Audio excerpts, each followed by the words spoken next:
কি বিনয়ী, কি তাকওয়া। হুযায়ফাকে যে ধরতেন, হুযায়ফা একটু বলো না আমার নামটা মুনাফিকদের লিস্টিতে আছে কিনা। ওমরে ফারুকের যদি এই টেনশন থাকে যে আমি মুনাফিক হয়ে গেলাম কিনা, আমাদের এই টেনশন থাকার দরকার আছে না নাই? হ্যাঁ, যেন সব সময় আল্লাহর কাছে দোয়া করতে হবে, আল্লাহ তুমি নেফাকি থেকে আমাদেরকে বাঁচাও। আরো জোরে পড়েন আমিন। কত বড় মুত্তাকি ছিলেন সাইয়েদনা ওমরে ফারুক। মদিনার সমাজে কয়জন মুনাফিক ছিল বিশ্বনবী ছাড়া কেউ বলতে পারতেন না।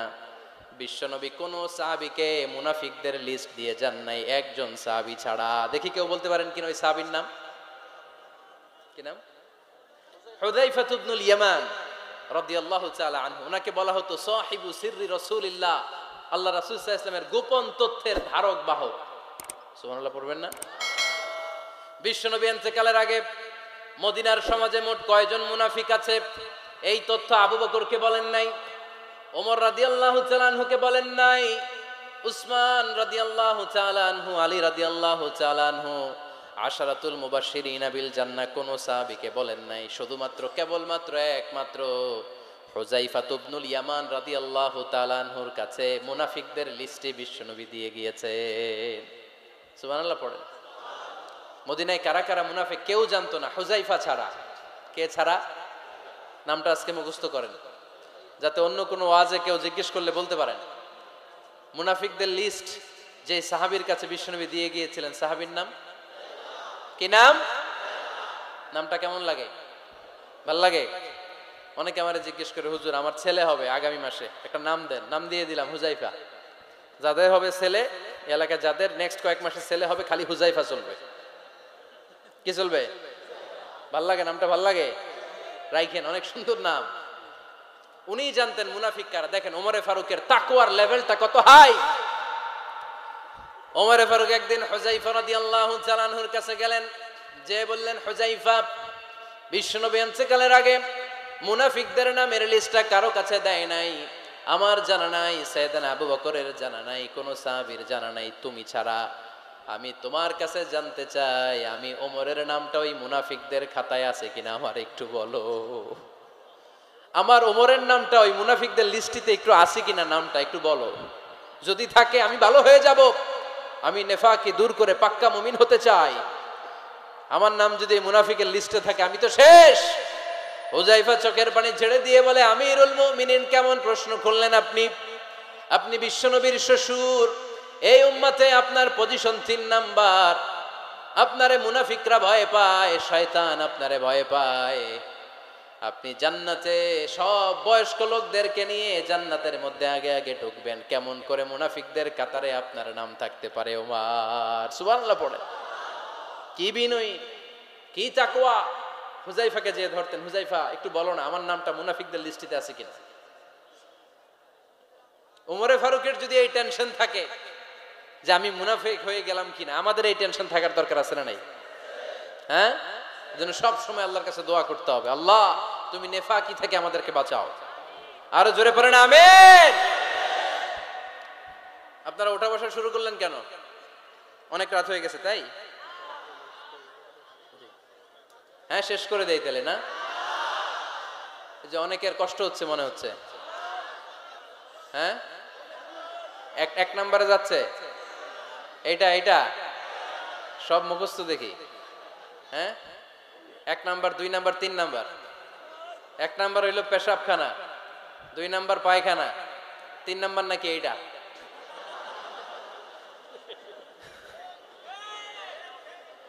আছে না নাই? না। সিগারেট কোন মুসলমান খেতে পারে? সিগারেট হয় টোবাকো প্ল্যান্টস থেকে, তামাক পাতা। ফরিদপুরে চাষ হয় নাকি? হয়। কোন থানায় হয় বেশি? হ্যাঁ, তামাক ক্ষেত যারা দেখছেন কোনো বেড়া লাগানো লাগে? কারণ ছাগলেও মুখ দেয় না। তো যেটা ছাগলে খায় না এটা কোনো মুমিন বান্দা খাইতে পারে? তো খান কেন এগুলো, এই পচা জিনিস? হ্যাঁ, এই পৃথিবীতে বিড়ি আর সিগারেটই একমাত্র খানা যেটা টয়লেটে ঢুকে খাওয়া যায়, তাই না? পৃথিবীতে সিগারেট আর বিড়ি একমাত্র খাবার। রাগ করবেন না যারা খান, রাগ করেন না। আবার একটু কমন সেন্সটা কাজে লাগানোর জন্য, চিন্তার জন্য বলতেছি। এটাই পৃথিবীর একমাত্র খাবার যেই খাবারের গায়ে এই খাবারের বদনাম লেখা থাকে, স্মোকিং কজেস ক্যান্সার, ধূমপান কর্কট রোগের কারণ, ধূমপান স্বাস্থ্যের পক্ষে ক্ষতিকারক, লেখা থাকে না? আচ্ছা ধরেন ফরিদপুরের একটা কোম্পানি নতুন চানাচুর বের করছে, ওই চানাচুরের গায়ে লেখা এই চানাচুর খাওয়ার 1 ঘন্টার মধ্যে বমি শুরু হবে আর ডায়রিয়া হবে। খাবেন? কি কইবেন? তুই খা। দোকানদারে কি কইবেন? তুই খা, তোর বমি হোক, তোর 14 গোষ্ঠীর ডায়রিয়া হোক, আমি টাকা দিয়ে এগুলো কিনবো না, ঠিক কিনা? কারণ এই প্রোডাক্টের গায়ে এই প্রোডাক্টের বদনাম লেখা, এটা আমরা কিনবো কেন? কিন্তু সিগারেটের উপরে সিগারেটের বদনাম লেখা থাকার পরেও আমরা খাই, টয়লেটে বসে খাই। আহা, এটার মধ্যে একটা পয়জন আছে, এটাকে বলে স্লো পয়জন, নিকোটিন। এটা আপনার লাং ফুসফুসকে শেষ করে দিবে, স্লো পয়জন। সিগারেট খাওয়া অনেকটা আত্মহত্যা শামিল। বিষ খেলে সাথে সাথে মরে, সিগারেট খেলে ধুকে ধুকে মরে। আর সিগারেট থেকে হিরোইন, গাঁজা, ফেন্সিডিল, ইয়াবা, ম্যারিজুয়ানার পথে মানুষ পথ বাড়ায়, পা বাড়ায়, তাই না? এগুলো খাবেন না। ওয়ালা তুলকু আইদিকুম ইলা তাহলুকা, নিজে নিজেকে স্বেচ্ছায় ধ্বংসের দিকে ঠেলে দিও না। জীবনটা অনেক সুন্দর, জীবনটা অনেক রঙিন, আল্লাহর দেয়, জীবনটাকে উপভোগ করার দরকার আছে না নাই?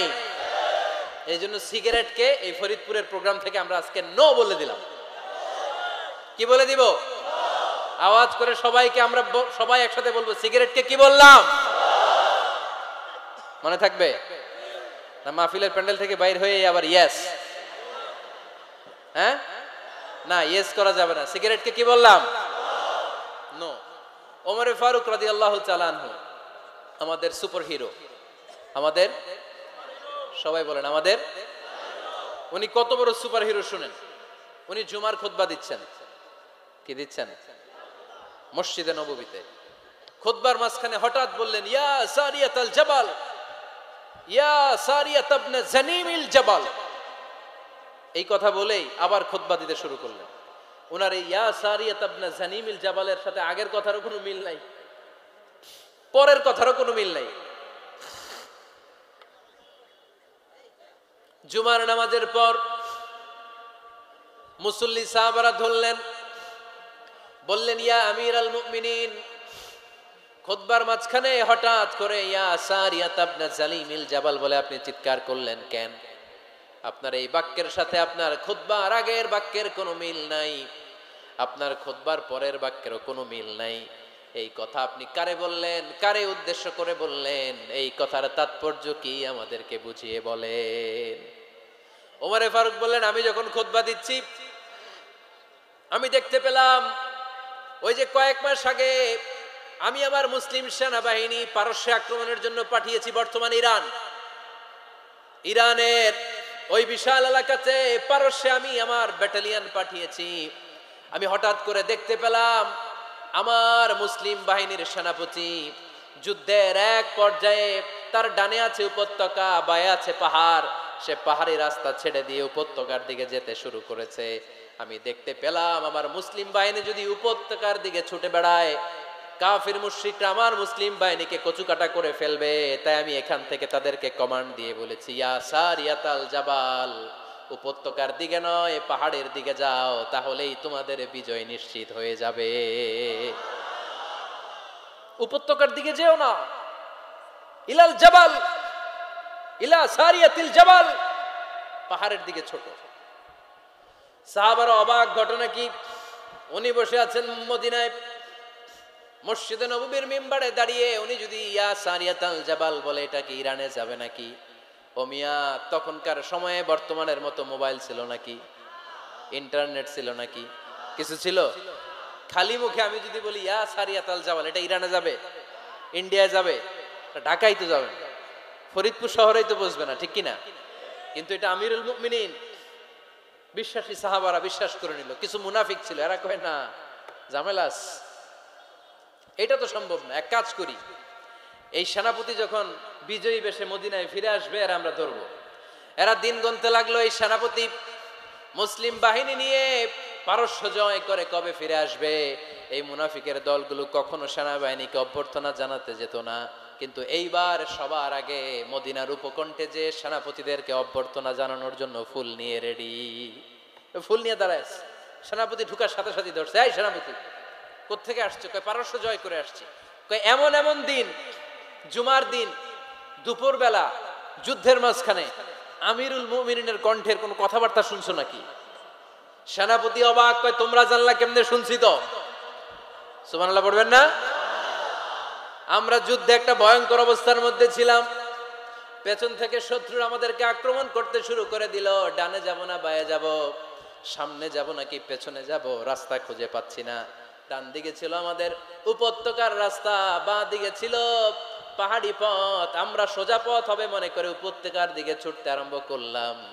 হঠাৎ করে আমিরুল মুমিনিনের কণ্ঠ বজ্র কণ্ঠে আমার কানের মধ্যে ভেসে আসলো।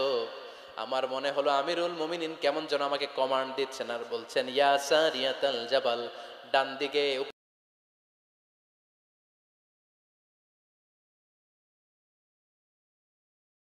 উপত্যকার পথে নয়, তাড়াতাড়ি পাহাড়ের দিকে সৈন্য বাহিনী নিয়ে উঠে যাও। পাহাড়ের দিকে, ডানে না। This is wrong track and this is the right track. ওই দিন যদি ওমরে ফারুকের ওই গাইডলাইন, আমিরুল মুমিনিনের কমান্ড যদি আমি না শুনতাম, আজকে বিজয়ের বেশে ফিরতেও পারতাম না, আমাদের চেহারাও তোমরা দেখতে পেতে না। ওমরে ফারুকের ওই কমান্ড, ওই গাইডলাইন অদৃশ্য থেকে শোনার কারণে এই পারস্যের মধ্যে আমাদেরকে সেই যুদ্ধে বিজয় দান করেছে কে? দিস ইজ ওমরে ফারুক, দিস ইজ ওমরে ফারুক। বিশ্বনবী বলছেন, ওমর মা লাকিয়াকা শাইতানু সালিকান ফাজ্জান ইল্লা সালাকা ফাজ্জান গায়রা ফাজ্জিক। ওমর, শয়তান ইবলিস যদি তোমার কোনো রাস্তা দিয়ে হাঁটতে দেখে, শয়তান ওই রাস্তা রেখে দিয়ে অন্য রাস্তা দিয়ে হাঁটে। সুবহানাল্লাহ বাড়িতে যায় বললেন। কে বলতেছে? বিশ্বনবী। কার ব্যাপারে? ওমরে ফারুকের ব্যাপারে। শয়তান যদি দেখে যে ওমরে ফারুক এই রাস্তা দিয়ে হাঁটতেছে, শয়তান ওই রাস্তা রেখে দিয়ে অন্য রাস্তা দিয়ে হাঁটে। সুবহানাল্লাহ পড়েন। রাত্রিবেলা আমরা আমাদের বাচ্চা ছেলে মেয়েদেরকে যখন খাওয়াই, বাচ্চারা খেতে চায় না, এরকম হয় আপনাদের ফরিদপুর এলাকায়? হ্যাঁ, এই এলাকায় হয় নাকি? খেতে চায় না বাচ্চারা, এই চকলেট দেখায়া, এই মিনা কার্টুন দেখায়া, এইটা সেইটা এগুলো সেগুলো বলে, গল্প টল্প বলে ভুলায়া খাওয়ানো লাগে, তাই না? তারপরও খায় না। আমারও ছোট মেয়ে আছে, খেতে চায় না, এইটা সেইটা এমনি সেমনে খাওয়ানো লাগে।